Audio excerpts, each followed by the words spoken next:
speaking with one voice, in unison and cohesive manner, as the heads of states have always advised us. Your Excellency, distinguished colleagues, I have no doubt that our enduring resilience as Africans is our strongest asset that will lead us to that defining moment when Africa takes its rightful place in the permanent category of the United Nations Security Council and end the process whereby 73% of the issues dealt with at the UN Security Council revolve around Africa and African issues, but Africa is not represented. Your Excellency, we are on a quest for justice. Our resolve has been tested, and we have remained resolute and resilient. So let me use this opportunity to continue to re-echo the AU's call to all member states to remain cohesive on all aspects of the UN reform process and to continue to speak with one voice, with unity of purpose, until the demands of the common African position are achieved. And finally, on behalf of colleague ministers and permanent representatives, let me thank you, Your Excellency, most profoundly for making the time to grace this occasion with your presence. This is the demonstration of inspiring leadership and your commitment to peace, security, and stability in Africa. I thank you.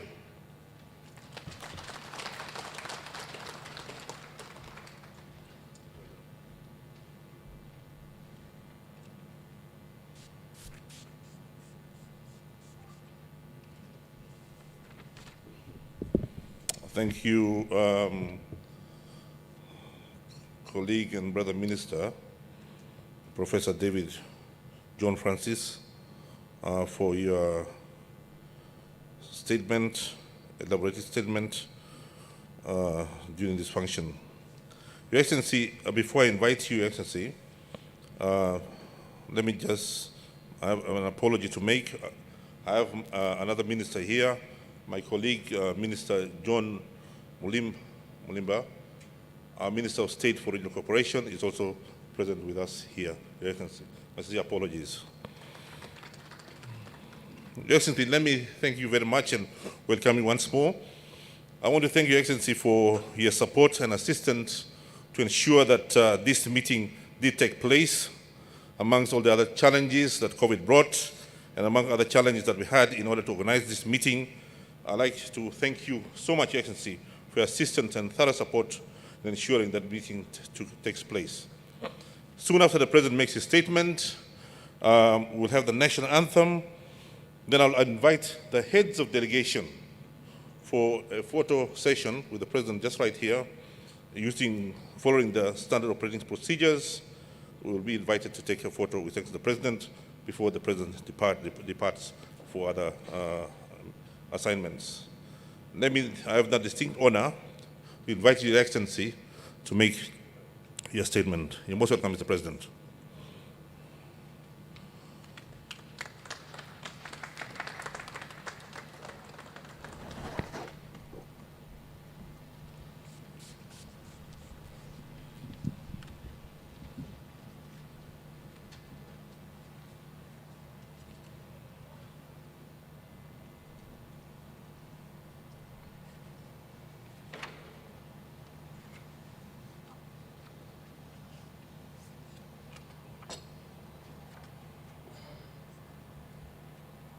The Honorable Ministers, the Coordinator of the C10, the Honorable Minister from Sierra Leone, officials, ladies and gentlemen, I welcome you, the foreign ministers of the brother African countries of the Committee of 10 for the reform of the UN Security Council to your brother country, Uganda.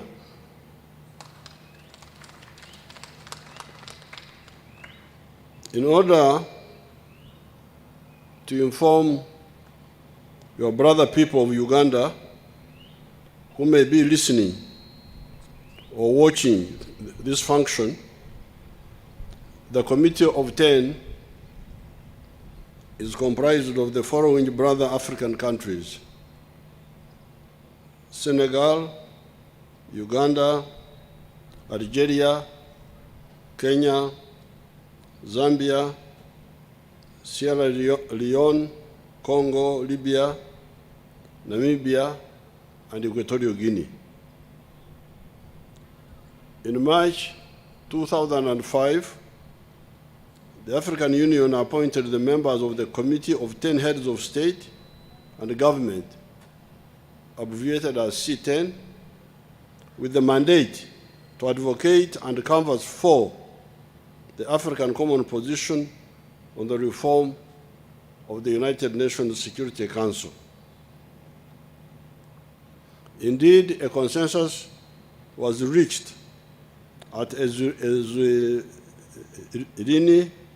in Swaziland, where the brother African countries on the committee agreed as follows.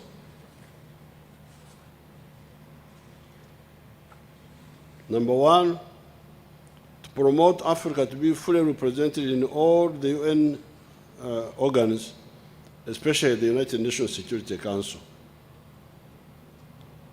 To have 2 permanent seats with 2 veto rights and 2 more non-permanent seats with the UN Security Council as Africa's legitimate right and aspiration to correct the historical injustices endured by the continent.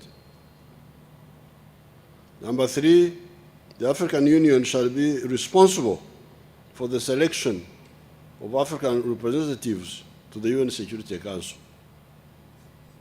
These were very good principles, and there is no useful reason as to why they should be altered or diluted. The UN Security Council should have been and must be reformed. This is not a favor by anybody, but a right of all peoples that inhabit the planet Earth.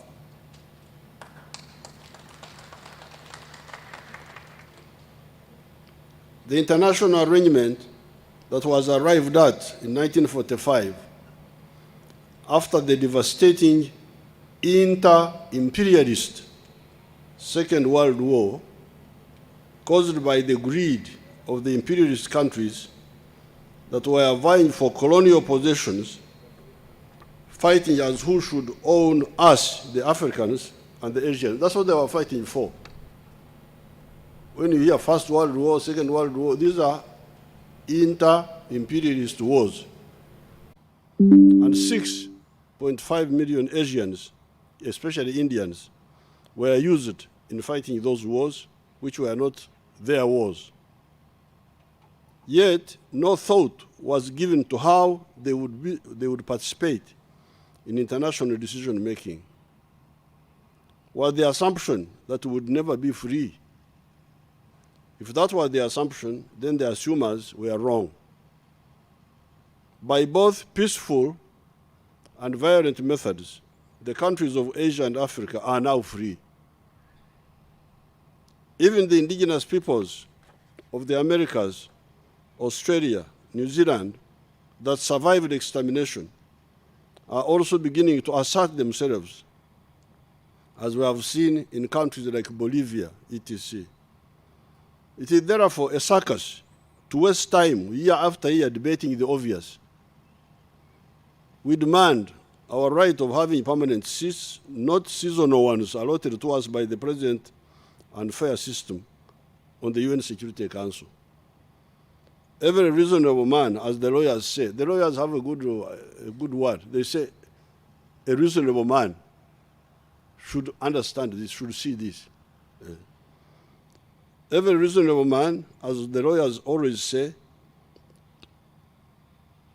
I do not want to bother myself talking of fair-minded man, should see that the 1.4 billion Africans that will be 2.5 billion in the next 29 years, and the billions of Asians, the former colonized peoples, cannot be kept out of the UN Security Council on terms similar to the present 5, USA, China, Russia, Britain, France, that monopolize that body now. There are only a few factors that are delaying the process.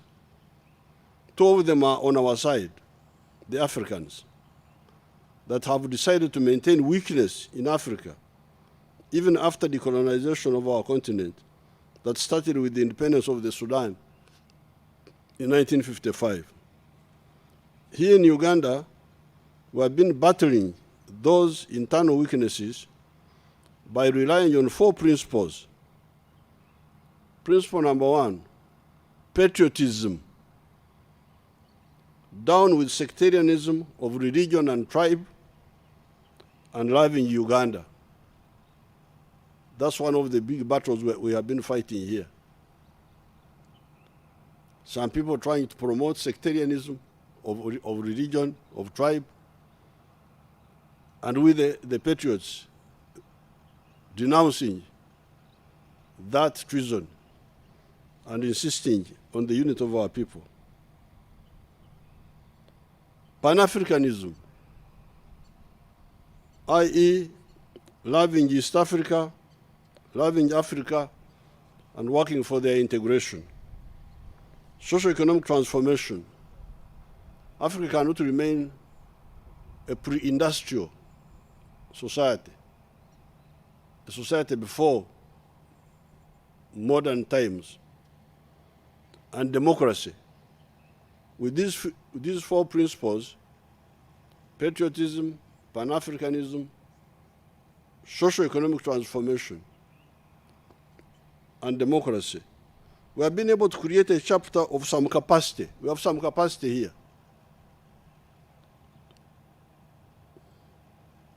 We don't need the United Nations to come and defend us. We can defend ourselves.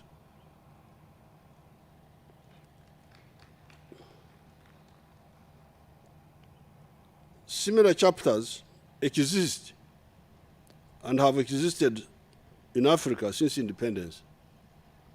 That is how, for instance, countries like Tanzania, under Mwalimu Nyerere, Zambia, under Mzee Kaunda, Botswana, under Mzee Seretse Khama. The word Mzee means the elder. Those who don't know Swahili, Mzee means elder.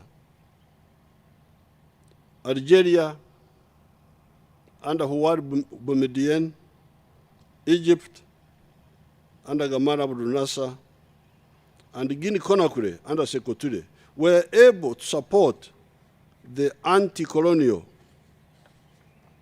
armed struggle that defeated Portuguese colonialism in Mozambique, Angola, Guinea-Bissau, and Sao Tome, defeat the Ian Smith regime in Zimbabwe, what was called Rhodesia, defeat the racists in Namibia, and defeat the racists in South Africa, working with the African liberation movements of those countries. This shows that once the Africans get together, not all of them even, some of them, there's nothing that we cannot solve. Because this is an example. Who defeated the Portuguese colonialists in Africa? It was the African countries supporting the freedom fighters, supported by some few friends in the world. But we did it. Our elders actually did it. And at that time, they had much less capacity than what we have now.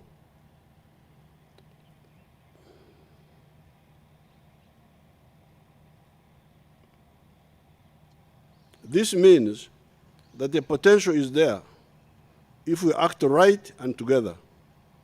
The problem of Idi Amin and such other problems were similarly solved by the African actors. Idi Amin was a problem. Who solved the problem of Idi Amin? When you see the people of Uganda coming up now, standing, the economy growing, population growing. Population of Uganda was 10 million that time. It's now 43 million. Many of them, since the time of the NRM, our party, our movement, when we came into power, because children were vaccinated, that's how the population exploded. But who solved the problem of Idi Amin? It was not external people, it was our people. Ugandans plus a few brothers, not even many, a few. Tanzania, Zambia. That time we had Mozambique had come, Angola, and we solved that problem, and other problems which I don't want to go into.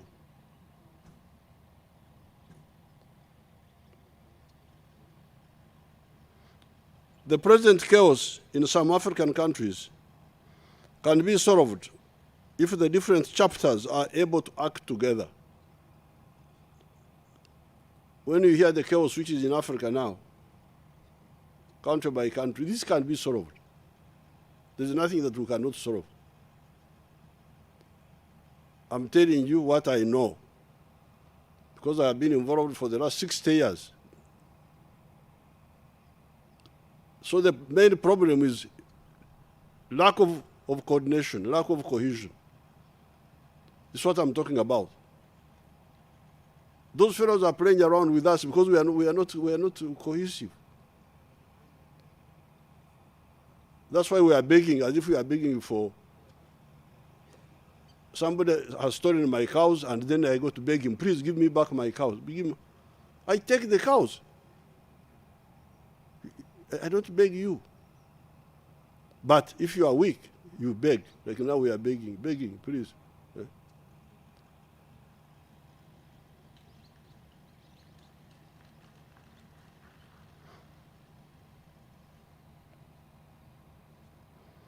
The present chaos in some African countries can be solved if the different chapters are able to act together. There is no adversary that we cannot defeat on the African continent if we act together. I can tell you this. Because in 1963, when our leaders first met in Addis Ababa, at that time I was in the secondary school, the ones who met in Addis Ababa were only 36 countries which had got independence. They are the ones who founded the OAU. That means there was another almost 20 countries of Africa which were not yet free. And in that conference, I remember very well, you know, the problem is that you people, what you call history, me, I call current affairs, because I was there.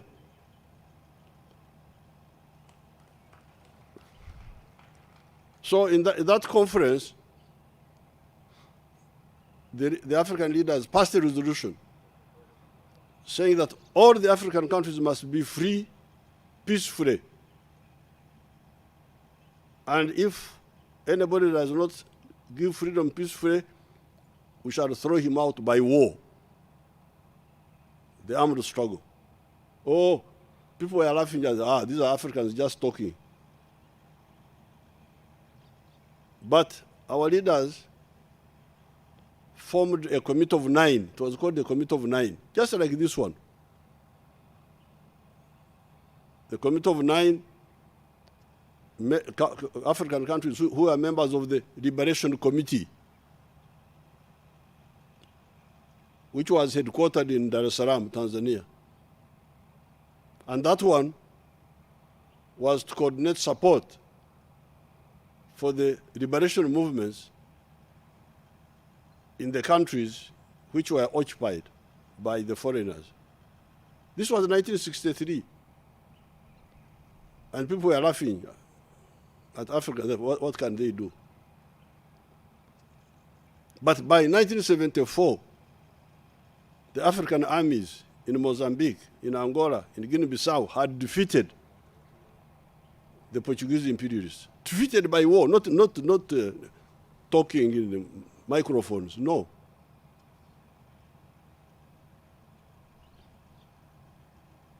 Not only had they defeated the Portuguese army in Africa, but they had also liberated Portugal itself. Portuguese got freedom because of the Africans. Then Ian Smith, 1980, down. Ian Smith had said he would be here for 1,000 years. 1994, the rest, Namibia, 1990. So there's nothing that we cannot do. That's where the problem is.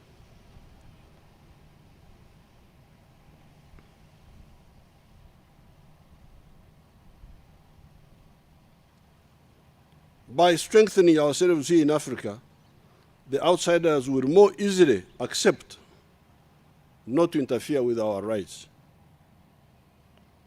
We must be in that Security Council to ensure that it is not used negatively against Africa, and that it is instead used positively for Africa and the rest of the world. When has the UN system been misused to commit aggression against Africa? When? What are the examples where the UN Security Council was misused to the detriment of Africa? I can straight away quote two cases. The murder of Patrice Lumumba in 1961 and the attack on Libya recently.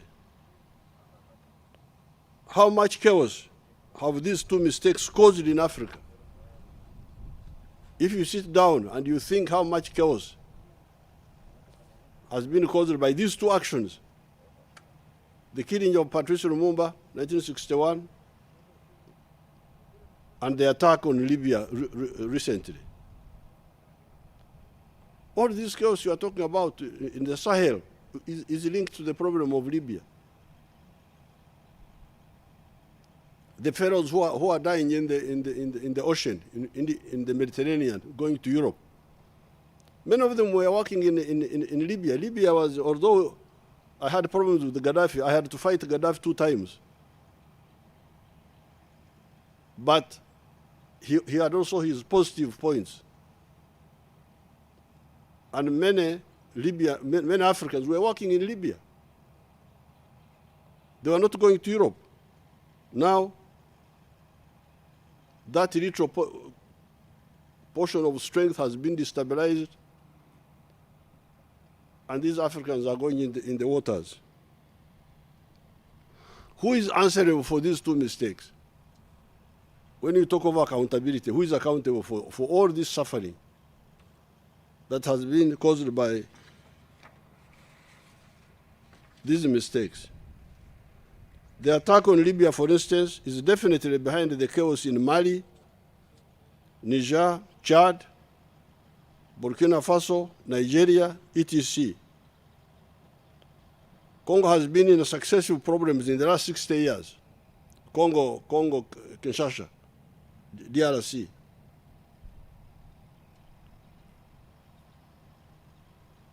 The membership of African countries on a permanent basis would stop these mistakes.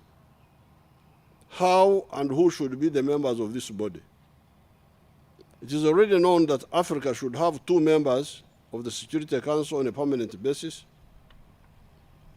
and another 2 in the non-permanent category. Elected, maybe, I'm having an idea, may be elected every 4 years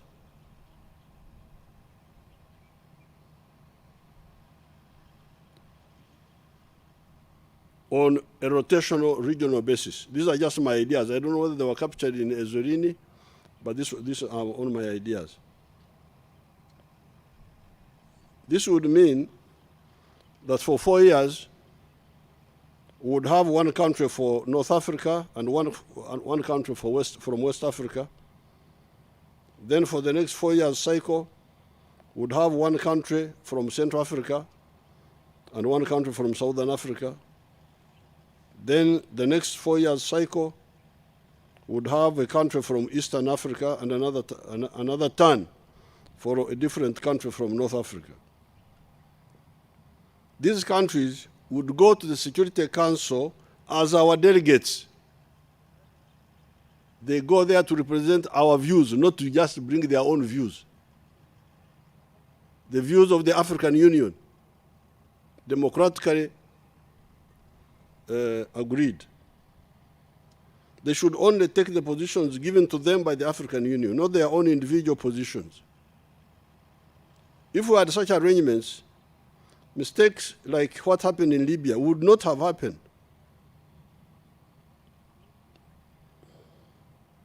Because I remember on the issue of Libya, I was a member of the Committee of Five. I hear rumor that I'm still a member, although it never meets. There was a Committee of Five on Libya. I think chaired by Jacob Zuma, or either Jacob Zuma or Sassou Nguesso. We were members of that committee to bring peace in Libya, and we were going to do it. And actually, at that time, I didn't go, but I sent a representative, and the African leaders were in the aircraft going from, I think, Mauritania to Libya, in the air. When they were told, go back, Libya is being attacked. Can you imagine? African leaders, former colonials are attacking an African country against the wish of the African Union. This is a very big mistake for this generation to accept. Very big mistake. Now you see the chaos which came from that. So who is accountable for these crimes? These are crimes against humanity, which they keep talking about. But if we had been in the Security Council, actually some of the African countries were there, but they took their own position, which was not correct. Our collective, we had met in Addis, we had said, keep out of Libya, we shall settle it. But some of the people did not listen. But if we had been there with the orders of the African Union, that one would not have happened. Or if the majority of the African Unions had supported intervention, then the attack would have happened with our consent.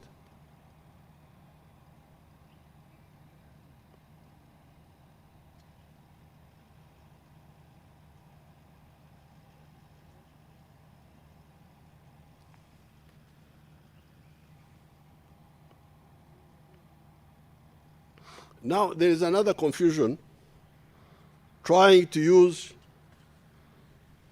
the side of the economy to decide who should be in the Security Council, who should represent Africa. They come and take measurements. Who is fat now? They bring a tape measure to see who is fat now, who is the fattest. But the one who is fat now may be small tomorrow. And the one who is small may be fat tomorrow. This confusion must stop. And selfishness, we're wasting our time. Germany's economy is now bigger than either the economy of UK or France. So what do we do now? We should remove France and UK from Security Council and put Germany, because Germany has got a big economy now. What logic is this? And what are you looking for? All these African countries, these economies are, that's why we call them underdeveloped. They have a big potential. This size you see, economy, Uganda, this now, is not the size of, it is like a young child. When you say a young child, you say this is the size of the child. This is a young child. He will grow and become a giant. So that should not be waste our time. Finally, it is time to bring to the high table the defeated belligerents of the Second World War, Germany and Japan. You know those fellows are out. Germany, because this UN system is for those who won the second inter-imperialist war, but supported by Russia. Russia was a big player, although it was not among the club, but it actually did the biggest fighting against Hitler for their own reasons. So these are the ones who are in that Security Council. The defeated fellows are out.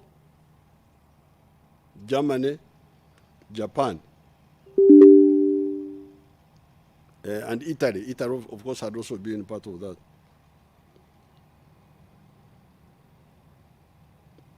But in my opinion, this should now come. Why? We want reconciliation and forget past mistakes. Why do you continue to punish a student of imperialism and aggression when you have never punished the teacher, the actual imperialist countries, as per 1900? Because the imperialist countries who colonized us, the position of Germany and Japan was a question. Because see, the First World War and the Second World War were started by the new imperialist powers. When Germany was unified in 1871, became one country. Germans were not one country. There were 39 kingdoms actually, scattered. Prussia, Bavaria, Saxony. Then they had a pan-German movement to unite Germany, and then eventually they got united in 1871. So they became strong, so they were united. Now, the mistake they made was to compete. Then Italy was united in 1860. But by that time, the other imperialist countries, Britain, France, Portugal, Spain, had already grabbed different parts of the world. India, South America, the United States itself. So these new imperialists, they came with, this is unfair. Enjoy free. You have got more slaves than me. What should I do? I also need slaves. This is how the war started, the First World War. Actually, the old imperialists tried to pacify Germany. So they called a conference in Berlin, 1884, 1885. They were called, Bismarck actually is the one who called it. You come. I also need a share of the colonial possessions. So they say, please, Germany, don't fight. Let's give you something. They gave Germany Tanganyika, Rwanda, Burundi, Namibia, Togo, I think. Say, please, you take this, don't fight. And Bismarck seemed to have kept quiet. But other groups in Germany said, no. What do you mean? You give us Tanganyika and Rwanda. When you have got the whole of India, we also need more. That's how the First World War started. and then the second one. So the Germans were trying to copy the example of Britain and France and Portugal and Belgium and so you cannot punish the student and you forget about the teacher when you have not punished the teacher.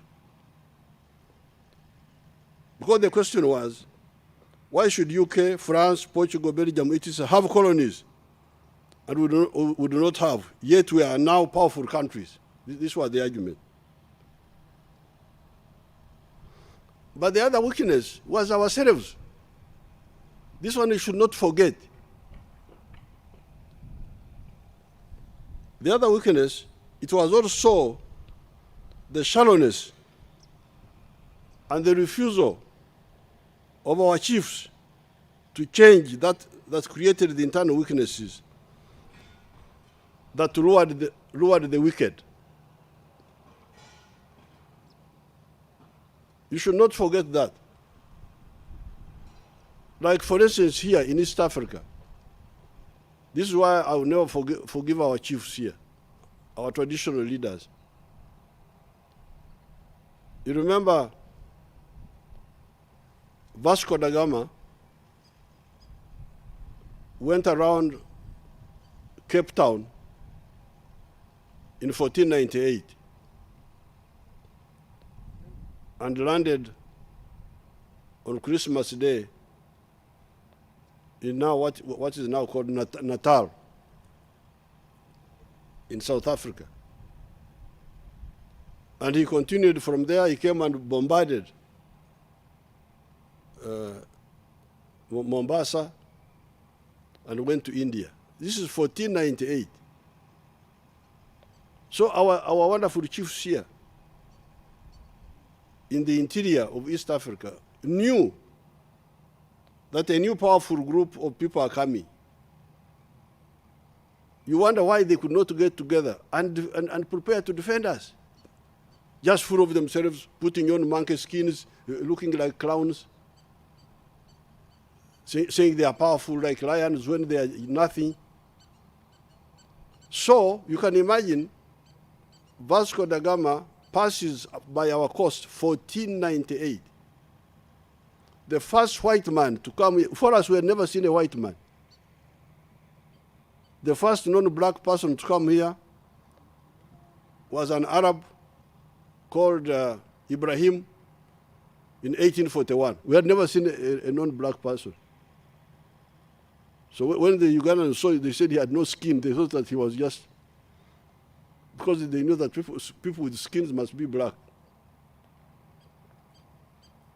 The first white man to come here is 1862. Huntington Peak. This is 364 years from the time of Vasco da Gama. What were these wonderful chiefs doing?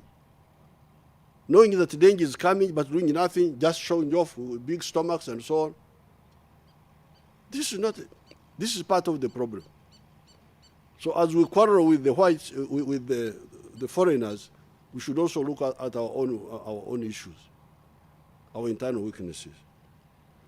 It is therefore high time we forget all the mistakes of the past and have a new dispensation of equality and security. Thank you very much. Thank you for inviting me here. I now do, what do I do now? Huh? I opened the meeting.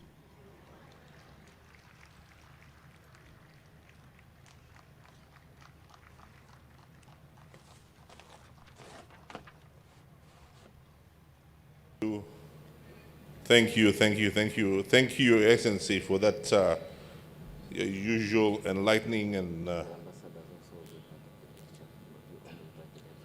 informative speech. We continue learning from you, Excellency, from every time you make a speech. In spite of going to university and having master's degrees and working in government for long years, many of us continue learning a lot of history of Africa and world history from you. So we are so delighted. Let's give Your Excellency the President another hand clap.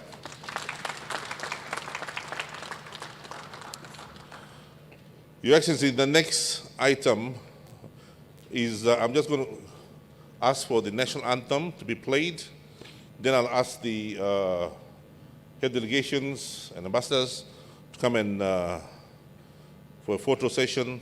Then the Excellency will leave, and we'll have a short break and start our meeting of ministers. May I ask us to stand up, and can we have the national anthem, please?